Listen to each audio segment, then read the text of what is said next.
इंतजार कर रहे हैं? जल्दी लगाते नाश्ता। बस माँ जी नाश्ता बन तो गया, टेबल पर लगाना है। ठीक है जल्दी लगा दे, सबको लेट हो रहा है। जी माँ जी। पता नहीं क्या करती रहती है सुबह से। मैं कितना भी कर लूं, लेकिन माँ जी तो कभी भी मेरे काम से खुशी नहीं होती हैं। और मैं अकेले कितना काम करूं? बच्चों को स्कूल भेज दिया, नाश्ता बना दिया, साफ सफाई सब कुछ कर लिया, लेकिन माँ जी छोटी को रसोई में आने ही नहीं देती है। नाश्ता तो वो भी लगा सकती है ना। छोटी को इस घर में आए हुए पूरे 3 महीने हो गए हैं, लेकिन अभी तक माँ जी ने उससे एक समय का खाना भी नहीं बनवाया है। आज मैं माँ जी से इस बारे में जरूर बात करूंगी। मुझसे तो माँ जी ने 2 दिन बाद ही खाना बनवा लिया था और कहीं घूमने भी नहीं जाने दिया था। छोटी तो घूम कर भी आ गई। शादी को 3 महीने हो गए, लेकिन अभी तक माँ जी ने उससे खाना नहीं बनवाया है। अरे कहाँ रह गई? लाई माँ जी। आप बताओ वहाँ पर सब कैसे हैं? हाँ यहाँ तो सब ठीक है बेटा। तू बता, तेरी जेठानी सास सब बढ़िया? क्या हाल चाल है उनके? क्या मेरी सास और जेठानी दोनों एक नंबर की बेवकूफ हैं।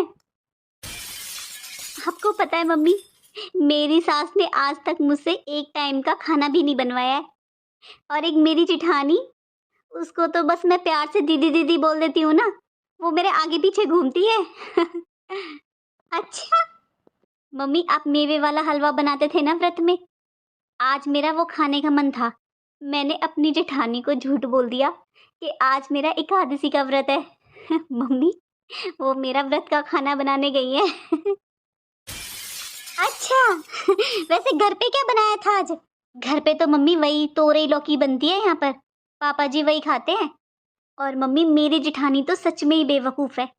कोई घर में बड़ा हो या छोटा हो, सबसे पूछ पूछ कर उनकी पसंद का खाना बनाती है। फिर चाहे उसकी मम्मी रसोई में खड़े खड़े कमर ही क्यों ना टूट जाए। आपको पता है मम्मी, ये सुबह ऑफिस जाते हैं ना, मैंने आज तक इनको नाश्ता बना कर नहीं दिया। मेरी जेठानी खुद ही बना देती है। पता है मम्मी, बीमार भी हो जाती है ना मेरी जेठानी, तब भी दवाई खा खा कर काम करती रहती है। कितना ही काम करवा लो मम्मी मेरी जेठानी से। अरे बेटा फिर तो बहुत सही है। अरे बढ़िया है, उससे ना बना के रखा कर। और तू ना एक काम करना, अपनी जो पुरानी साड़ी पुराने कपड़े वपड़े हुआ करे ना, उसको दे दिया कर। क्योंकि तू बताती है ना वो तो बहुत गरीब घर की है, तो वो इसी में खुश हो जाएगी।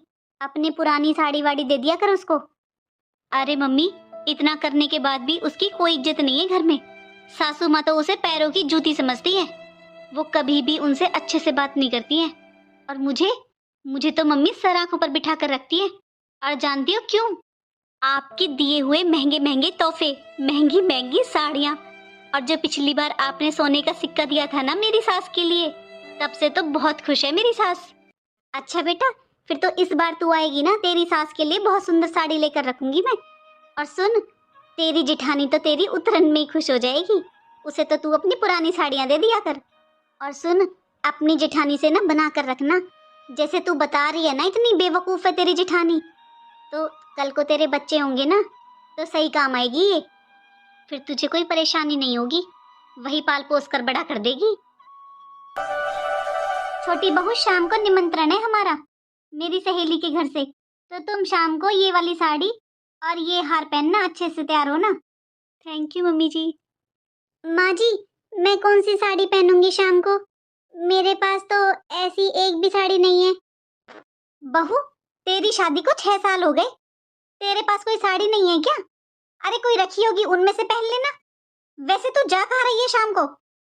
माँ जी, अभी आपने ही तो बोला था कि हमारा सबका निमंत्रण है आपकी सहेली के घर पर, इसलिए। बहू, छोटी बहू का निमंत्रण है और हम सबका, तेरा नहीं। माँ जी, इसका मतलब आप सब जाओगे? हाँ हम सब जाएंगे, तू नहीं जाएगी बस। जहाँ जाती है बेइज्जती करवा देती है। शक्ल के साथ साथ तेरी तो अकल भी खराब है। 6 साल हो गए शादी को, लेकिन 6 साल में भी कोई तौर तरीका नहीं सीखा है तूने।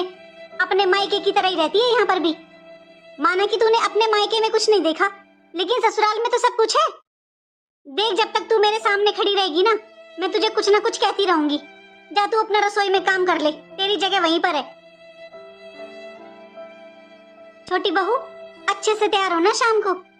और बहू, ये हार जरूर पहन लेना। ठीक है मम्मी जी। वैसे मम्मी जी, अगर दीदी भी साथ में चलते तो अच्छा लगता। अरे तू रहने दे उसे घर में ही। उसे क्या साथ में लेकर जाएगी? उसे साथ में ले जाकर अपनी बेइज्जती नहीं करवानी मुझे। सब लोग क्या सोचेंगे मेरे बारे में? एक बहू तो इतनी सुंदर, पढ़ी लिखी, चांद से चेहरे वाली, और दूसरी को देखो तो जैसे कोयले की खान से निकली है। ना बोलने का ढंग, ना उठने बैठने का ढंग, ना शक्ल की, ना सूरत की। अरे बहुत बेइज्जती करवा ली मैंने अपनी। अब तो बस मैं तुझे ले जाया करूंगी अपने साथ। जैसा आपको ठीक लगे मम्मी जी। अब इसमें मैं क्या कह सकती हूँ? मम्मी जी, आप तो खुद ही इतने समझदार हो। आपको पता है मम्मी जी, मेरे मायके में ना सब आपकी बहुत तारीफ करते हैं। अच्छा बहू। जी मम्मी जी। अच्छा अच्छा, अब जा, तू थोड़ा आराम कर ले और फिर शाम को अच्छे से तैयार हो जाना। बेवकूफ सास।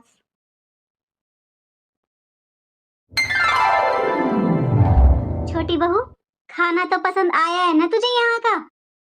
हाँ मम्मी जी, ठीक था। अरे क्या ठीक था माँ जी, सब्जी तो इसने खाई भी नहीं है, बस दही और अचार से रोटी खाई है। क्यों छोटी बहू, दही और अचार से रोटी क्यों खाई तूने? सब्जी अच्छी नहीं थी क्या? नहीं मम्मी जी, वो मुझे अरबी की सब्जी अच्छी नहीं लगती, बस इसीलिए नहीं खाई थी। अरे छोटी, ये तुम्हारा ससुराल है, और ससुराल में तो कुछ अच्छा लगे या ना लगे, सब कुछ खाना पड़ता है ना माँ जी? अरे छोटी बहू, तू घबरा क्यों गई? तेरा जो मन करे ना वो बता दिया कर, अपनी बनेगा जो तुझे पसंद होगा। बड़ी बहू, जब खाना बनाया करे ना एक बार पूछ लिया कर छोटी बहू से। मम्मी जी, आज मेरी मम्मी का फोन आया था, वो बाजार गई थी ना, तो उन्हें एक बहुत सुंदर साड़ी पसंद आई थी सिल्क की। देखो मम्मी जी, आप भी देखो कितनी सुंदर है, पूरे 7,000 रुपए की है। हाँ बहू, साड़ी तो बहुत सुंदर है। मैंने तो बोल दिया अपनी मम्मी को कि ऐसी सेम साड़ी आपके लिए भी लेनी है। अरे बहू, इतनी महंगी साड़ी किस लिए? फिर क्या हो गया मम्मी जी, आप भी तो मेरा इतना ध्यान रखते हो ना। हाँ। अरे छोटी बहू, बड़ी बहू। जी, जी माँ जी। बहू, तुझे पता है मैं बाहर से आई हूँ, ऐसे खाली हाथ आ गई पूछने। हाँ माँ जी। अरे पानी ले आ, गला सूख रहा है मेरा। जी माँ जी, अभी लाई। अरे छोटी बहू। जी मम्मी जी। बहू, देखना तो ये साड़ी कैसी है? अरे मम्मी जी, साड़ी तो बहुत सुंदर है। लो माँ जी पानी। अरे छोटी, ये साड़ी तो सच में बहुत सुंदर है। वैसे मम्मी जी, किसके लिए लाए हो आप ये साड़ी? अरे और किसके लिए लाऊंगी, तेरे लिए लाई हूँ बहू। अरे तू बता रही थी ना तेरे मायके में किसी की शादी है, तो बस इसलिए लाई हूँ मैं ये नई साड़ी, ये पहनना तू। माँ जी, आप एक ही साड़ी लाए हो? हाँ बहू, छोटी बहू अपने मायके जाएगी, इसके मायके में शादी है ना किसी की, तो बस मैं इसके लिए एक साड़ी ले आई। अच्छा माँ जी, सुंदर है साड़ी तो। सच में मम्मी जी, साड़ी बहुत सुंदर है। हाँ बहू, मैंने कम से कम 50 साड़ियाँ देखी थी, उनमें से छांट कर लाई हूँ ये। सच में मम्मी जी, बहुत सुंदर है साड़ी। अच्छा मम्मी जी, अब मैं जाऊँ अपने रूम में? हाँ हाँ बहू, जा आराम कर। जी मम्मी जी। मैंने तो ऐसे ही झूठ बोल दिया था मम्मी जी को कि मेरी मम्मी ने 7,000 रुपए की साड़ी ली है। लेकिन ये मम्मी जी तो सच में ही मेरे लिए 7,000 रुपए की साड़ी ले आई। इन्हें कहते हैं बेवकूफ सास। अभी बताती हूँ मम्मी को।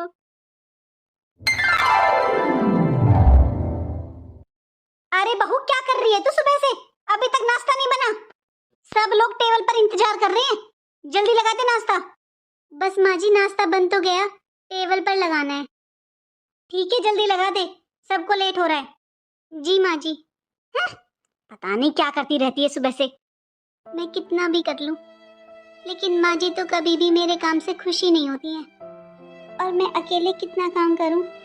बच्चों को स्कूल भेज दिया, नाश्ता बना दिया, साफ सफाई सब कुछ कर लिया, लेकिन माँ जी छोटी को रसोई में आने ही नहीं देती है। नाश्ता तो वो भी लगा सकती है ना।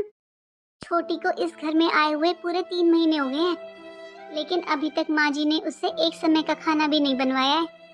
आज मैं माँ जी से इस बारे में जरूर बात करूंगी। मुझसे तो माँ जी ने 2 दिन बाद ही खाना बनवा लिया था और कहीं घूमने भी नहीं जाने दिया था। छोटी तो घूम कर भी आ गई। शादी को 3 महीने हो गए, लेकिन अभी तक माँ जी ने उससे खाना नहीं बनवाया है। अरे कहाँ रह गई? लाई माँ जी। माँ जी। हाँ बहू बोल। माँ जी, मुझे एक बात बताइए। अब तो छोटी का घूमना फिरना भी हो गया और शादी को भी इतना समय हो गया। माँ जी वो कब तक आराम करती रहेगी? माँ जी, मैं अकेले सारा दिन कैसे काम करूं? मैं बहुत थक जाती हूँ माँ जी। और अब तो मेरी तबीयत भी ठीक नहीं रहती है। मेरी कमर में भी दर्द रहता है। आप कहिए ना माँ जी छोटी से मेरी थोड़ी मदद करवा दिया करे। बहू, अभी वो नई नई है इस घर में। अरे उसकी शादी को दिन ही कितने हुए हैं? पूरी जिंदगी तुम्हें मिल बांट कर ही काम करना है। अभी उसे कुछ दिन आराम करने दे। माँ जी, देवर जी की शादी को पूरे 3 महीने हो चुके हैं, लेकिन माँ जी आज तक छोटी ने एक समय का खाना तो दूर, वो तो रसोई में आकर मेरा हाथ भी नहीं बटाती है। बहू, ये सब बातें छोड़, मुझे ये बता, आज मैंने उसे नाश्ता करते हुए नहीं देखा है। वो बाहर टेबल पर भी नहीं आई, उसका कमरा भी बंद था। तूने उससे कुछ कहा है क्या? नहीं नहीं मम्मी जी, मैं भला उससे कुछ क्यों कहूंगी। मैं तो बस आपसे ही कहने आई थी। तो आज उसने नाश्ता क्यों नहीं किया? मुझे कहाँ से पता होगा माँ जी, छोटी तो कभी भी मेरे पास आकर नहीं बैठती है। बहू, तू उसकी जिठानी लगती है, तो तू भी तो पूछ सकती है ना उससे कि आज उसने नाश्ता क्यों नहीं किया। कहीं ऐसा तो नहीं है छोटी बहू की तबीयत खराब हो? बहू, जा तो सही उसके कमरे में, पूछ करा, देख करा उसे कोई परेशानी तो नहीं है। अरे बहू, ऐसे बुत बनकर क्यों खड़ी हुई है? जब पूछ के अपनी देवरानी से क्या परेशानी है उसे, क्या हुआ है उसे, वो ठीक है या नहीं। पूछ तो बहू मैं भी लेती, लेकिन मैं चाहती हूँ कि तुम देवरानी जिठानी में प्यार बना रहे। अभी वो नई नई है। आज तू जैसा व्यवहार अपनी देवरानी के साथ करेगी ना, कल को तेरी देवरानी भी वैसा ही व्यवहार करेगी तेरे साथ। ठीक है माँ जी, पूछती हूँ। मैं सब समझती हूँ इसे, ये जलती है छोटी बहू से। छोटी, आज तुझे नाश्ता नहीं करना है क्या? तुम्हें नाश्ता बनाना तो होता नहीं है, खा तो सकती हो ना टाइम पर। दीदी, आज मैंने नाश्ता इसलिए नहीं किया क्योंकि आज मेरा एकादशी का व्रत है। मैं पूरे साल की एकादशी का व्रत करती हूँ दीदी, बस इसीलिए आज मैंने नाश्ता नहीं किया दीदी। मैं आई थी दीदी किचन में, लेकिन आप लहसुन प्याज का खाना बना रही थी, इसीलिए मैं वापस आ गई थी। छोटी, ये तो बहुत अच्छी बात है कि तुम एकादशी का व्रत रखती हो, लेकिन तुम्हें बता देना चाहिए था ना मुझे। दीदी, आप सुबह से इतनी मेहनत करते हो, आप सबके लिए नाश्ता बना रहे थे, तो मुझे अच्छा नहीं लगा ऐसे बोलना। अब आप ही बताओ ना दीदी, एक तो मेरा व्रत है, ऊपर से किचन में लहसुन प्याज का खाना बनाए, तो दीदी मेरी तो व्रत में इतनी हिम्मत होती नहीं है कि मैं किचन साफ करके अपना खाना बना लूं। दीदी वैसे भूख तो मुझे लगी है, लेकिन अब मेरी हिम्मत नहीं है कि मैं किचन में जाकर अपना अलग से खाना बनाऊं। छोटी, मैं तो तुम्हारी बहन जैसी हूँ, मुझसे कहने में कैसी शर्म। मुझे बताओ तुम्हें क्या खाना है, मैं बना कर लाती हूँ तुम्हारे लिए। तुम चिंता मत करो, मैं पहले अच्छे से रसोई को साफ करके तभी तुम्हारा खाना बनाऊंगी। वैसे दीदी मुझे अच्छा तो नहीं लग रहा कि आप मेरे लिए अलग से खाना बनाओगे, लेकिन अगर आप बनाना ही चाहते हो तो कूटू के आटे की पूड़ी बना दो, साबूदाने की खीर बना दो, और दीदी वो मेवे वाला हलवा जरूर बना देना। और दीदी अगर आप बना सकते हो तो साबूदाने की खिचड़ी भी बना देना। ठीक है छोटी, मैं अभी बना कर लाती हूँ। थैंक यू दीदी। छोटी का आज एकादशी का व्रत है और आज मैं उसके बारे में कितना गलत सोच रही थी। हे कान्हा जी, मुझे माफ करना। आज मैं इतना अच्छा व्रत का खाना बनाऊंगी, खुश हो जाएगी छोटी। पहले जल्दी से रसोई साफ कर लेती हूँ, फिर छोटी के लिए व्रत का खाना बनाऊंगी। बहू, बड़ी बहू। जी माँ जी।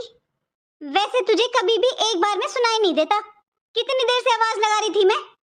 और बहू, खाना तो बन गया, अब तू ये सब क्या बना रही है?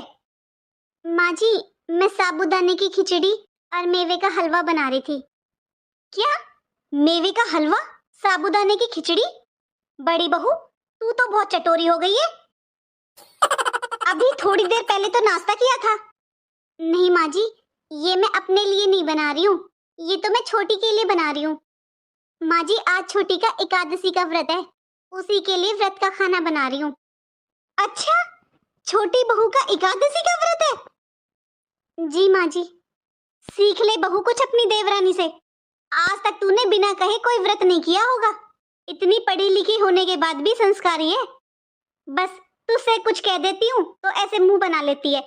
बना ले उसका खाना, बना ले, उसे भूख लग रही होगी। मेरी छोटी बहू तो सर्वगुण संपन्न है। हाँ मम्मी, मैं तो बिल्कुल ठीक हूँ। आप बताओ वहाँ पर सब कैसे हैं? हाँ, यहाँ तो सब ठीक है बेटा। तू बता, तेरी जेठानी, सास सब बढ़िया? क्या हाल चाल है उनके? क्या? मेरी सास और जेठानी दोनों एक नंबर की बेवकूफ हैं। आपको पता है मम्मी, मेरी सास ने आज तक मुझसे एक टाइम का खाना भी नहीं बनवाया है।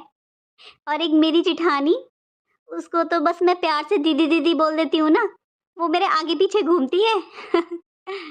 अच्छा मम्मी, आप मेवे वाला हलवा बनाते थे ना व्रत में, आज मेरा वो खाने का मन था।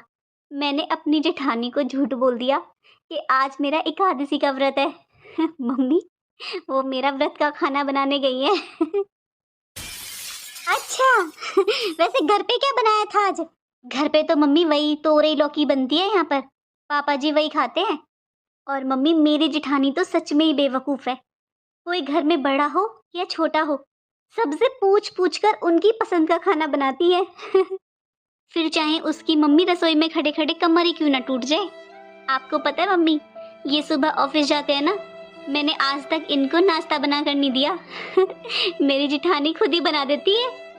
पता है मम्मी, बीमार भी हो जाती है ना मेरी जेठानी, तब भी दवाई खा खा कर काम करती रहती है। कितना ही काम करवा लो मम्मी मेरी जेठानी से। अरे बेटा, फिर तो बहुत सही है। अरे बढ़िया है, उससे ना बना के रखा कर। और तू ना एक काम करना, अपनी जो पुरानी साड़ी, पुराने कपड़े वपड़े हुआ करे ना, उसको दे दिया कर। क्योंकि तू बताती है ना वो तो बहुत गरीब घर की है, तो वो इसी में खुश हो जाएगी। अपनी पुरानी साड़ी वाड़ी दे दिया कर उसको। अरे मम्मी, इतना करने के बाद भी उसकी कोई इज्जत नहीं है घर में। सासू माँ तो उसे पैरों की जूती समझती है। वो कभी भी उनसे अच्छे से बात नहीं करती हैं। और मुझे मुझे तो मम्मी सर आंखों पर बिठा कर रखती है। और जानती हो क्यों? आपके दिए हुए महंगे महंगे तोहफे, महंगी महंगी साड़ियाँ, और जो पिछली बार आपने सोने का सिक्का दिया था ना मेरी सास के लिए, तब से तो बहुत खुश है मेरी सास। अच्छा बेटा, फिर तो इस बार तू आएगी ना, तेरी सास के लिए बहुत सुंदर साड़ी लेकर रखूंगी मैं। और सुन, तेरी जेठानी तो तेरी उतरन में ही खुश हो जाएगी। उसे तो तू अपनी पुरानी साड़ियाँ दे दिया कर। और सुन, अपनी जेठानी से ना बना कर रखना। जैसे तू बता रही है ना, इतनी बेवकूफ़ है तेरी जेठानी, तो कल को तेरे बच्चे होंगे ना, तो सही काम आएगी ये। फिर तुझे कोई परेशानी नहीं होगी, वही पाल पोस कर बड़ा कर देगी। आखिर मेरे साथ ही ऐसा क्यों होता है? मैं जिसके साथ भी अच्छा करती हूँ, वही मेरा फायदा उठाता है। इस घर में आई हुई मुझे पूरे 6 साल हो गए। सोचा था अपने व्यवहार से सबको अपना बना लूंगी।